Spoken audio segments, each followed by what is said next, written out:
आगाज कर लेते हैं कानूनी मामले पर, क्योंकि इस वक्त महाज़ारे की सी सूरत हाल है। जस्टिस रिटायर्ड शाइक उस्मानी साहब हमारे साथ मौजूद हैं। सर, आपको प्रोग्राम में वेलकम कहते हैं। इससे पहले कि मैं नतीजा क्या निकलेगा इस महाज़ारे का आपसे ये पूछूं, पहले ये बताइएगा आपके ख्याल में कौन इस वक्त हक पर है, कौन मुगालता राय से काम ले रहा है? ये तो कहना बहुत मुश्किल है, लेकिन जो इशू कोर्ट के सामने अभी है, वो जो पिटिशन वगैरह फाइल हैं उनसे जो जाहिर होता है वो ये कि जो पिटिशनर्स हैं वो ये कहते हैं कि एक सिविलियन का मिलिट्री कोर्ट के से ट्रायल नहीं हो सकता, मिलिट्री कोर्ट ट्रायल नहीं कर सकता।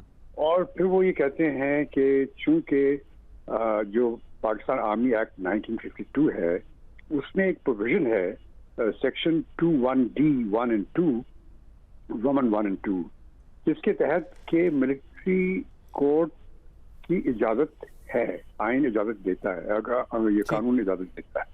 अब ये चीज सामने है, उसके बावजूद लोग कहते हैं कि उसूलन ये सही नहीं है कि एक ट्रायल जो है किसी सिविलियन का मिलिट्री कोर्ट करे। ये इशू कोर्ट के सामने। लेकिन ये जो सवालात उठाए जा रहे हैं नामजद चीफ जस्टिस साहब की तरफ से, जस्टिस काजी फायजीसा साहब की तरफ से, कि प्रोसीजर एंड प्रैक्टिस जो बिल है उसका फैसला आने से पहले इस बेंच की जो फैसले होंगे उसकी उतनी अहमियत नहीं होगी, या हुकूमत की तरफ से भी जो कहा जा रहा है कि अगर इंसाफ के मुनाफी फैसले आए तो इस पर अमल दरामद नहीं होगा। इस पॉइंट में कितना वजन है, कितनी आप समझते हैं कि इसकी अहमियत है? देखिए, जहाँ तक कि काजी फायजीसा साहब जो कह रहे हैं वो अपनी जगह सही है कि एक प्रैक्टिस एंड प्रोसीजर एक्ट का बिल पेश हुआ था और उस बिल को इन्होंने स्टे दे दिया था और उसकी सस्पेंड कर दिया था। अब उसको बिल को तो कभी सस्पेंड किया जा ही नहीं सकता।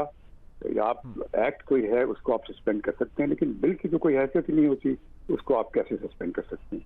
लेकिन उन्होंने सस्पेंड कर दिया था। उसके बाद फिर उन्होंने उस पर कोई हियरिंग नहीं की और उस पर कोई फैसला नहीं दिया, फाइनल फैसला नहीं दिया। तो उस सूरत में चूंकि बिल में जो चीजें लिखी हुई थी वो ये थी कि किस तरह से आप बेंचेस बनाएंगे और प्रोसीजर्स उसमें सब मौजूद थे, आपने उसको स्टे कर दिया। तो अब उनका कहना सही है कि अब आप कैसे आपने ये बेंच बना दी जबकि आपने खुद ही स्टे दिया हुआ है।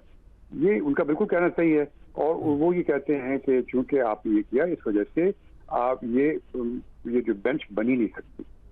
लेकिन अब उसमें देखना ये है कि जहाँ तक के बेंच बनाने का इशू है वो कॉन्स्टिट्यूशन के तहत और जो रूल्स ऑफ प्रोसीजर हैं उसके तहत उसका डिस्कशन अभी तक तो चीफ जस्टिस के पास है। अगर चीफ जस्टिस ने बाद में 9 की जगह 7 जजेस की बना दी, मेरे ख्याल में वो इतना गलत नहीं है। हो सकता है उसमें लकूना यकीनन है उसमें, लेकिन ये हो सकता है कि अब 9 के बजाय 7 की। लेकिन बात उसमें वजन है, यानी जो भी फैसला करेंगे ये बाद में अगर जिसके खास फैसला होगा वो यकीनन वो ये कहेगा ये बेंच थी नहीं। साथ में उस्मानी साहब, ये जो एक जुडिशल पॉलिटिक्स है और वो खुलकर सामने आ चुकी है। एक तफसीली इख्तिलाफी नोट पहले अपलोड होता है सुप्रीम कोर्ट की वेबसाइट पे, फिर उसे हटा दिया जाता है। तो आपके ख्याल में इदारे के वक़ार को ये चीज़ कितनी मुतासिर कर रही है, कितना नुकसान पहुंचा रही है, और आने वाले दिनों में क्या इसी तरह से ये पॉलिटिक्स जारी रहेगी? देखिए, ये तो सिलसिला आज नहीं शुरू हुआ, ये तो काफ़ी अर्से से शुरू है। जी, फायजी साहब का और बाकी लोगों का, वो सीनियर जूनियर जज थे, उनको वो इम्पोर्टेंस नहीं दी गई जो कि आमतौर से सीनियर जूनियर जज को दी जाती है। और वो हमेशा जो जब इलेक्ट होती है जजेस की मीटिंग होती है, जजेस कंसल्ट करते हैं दूसरे के साथ। काफी फैसले साहब को कहना ये है कि ये जो प्रेजेंट चीफ जस्टिस हैं ये किसी को उन्होंने कभी कंसल्ट किया ही नहीं किसी को, कभी जजेस मीटिंग कॉल की। तो ये उसकी अपनी जगह सही है और ये एक मैटर है कोर्ट का, और वो यकीनन उसका कॉन्स्टिट्यूशन और कानून से ताल्लुक नहीं, वो इंटरनल मैटर है और वो उस पर यकीनन बहस हो सकती है। और जैसे ये होता है कि आपस में तफरक़ात पैदा होते हैं और इल विल होती है और उसकी वजह से फिर लोगों के दिलों में शुबात पैदा होते हैं कि बेंचेस सही नहीं बन रही हैं, और शुबात पैदा होते हैं तो उसके बाद तो फिर जो जुडिशरी का तो यकीनन काफ़ी नुकसान पहुँचता है। तो आपके ख्याल में इसका एंड कहां पर होगा, इसका नतीजा क्या निकलेगा आने वाले दिनों में, क्या देख रहे हैं आप? देखिए, अब जो ये 27 तारीख को हियरिंग होगी वो तो होगी। अब जहाँ तक के फायजी साहब हैं वो तो उसमें नहीं बैठेंगे और 27 को हियरिंग होगी। 27 को देखते हैं वो क्या फैसला करते हैं।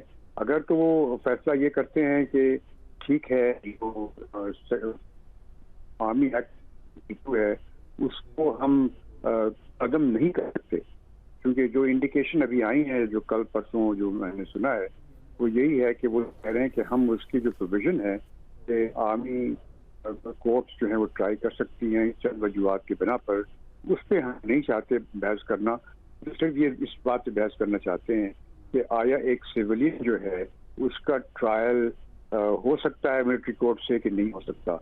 ये तो एक ऐसी चीज है, वो ह्यूमन, वो जो आप फंडामेंटल राइट्स की बात है उसके अंदर, तो उसके अंदर लेकिन जहाँ तक के कानून की बात है, कानून को मेरे ख्याल में वो कदम नहीं करेंगे, लगता तो ऐसे ही है। बाद में जो फैसला हो जाए, लेकिन जो भी फैसला होगा उसके बाद फिर पता चलेगा क्या नतीजा होगा इसका। और जिससे मैंने आपको कहा कि अगर जिसके खिलाफ फैसला होगा वो यकीनन कहेगा कि ये बेंच सही नहीं थी, जैसा कि फायजी साहब कह रहे हैं।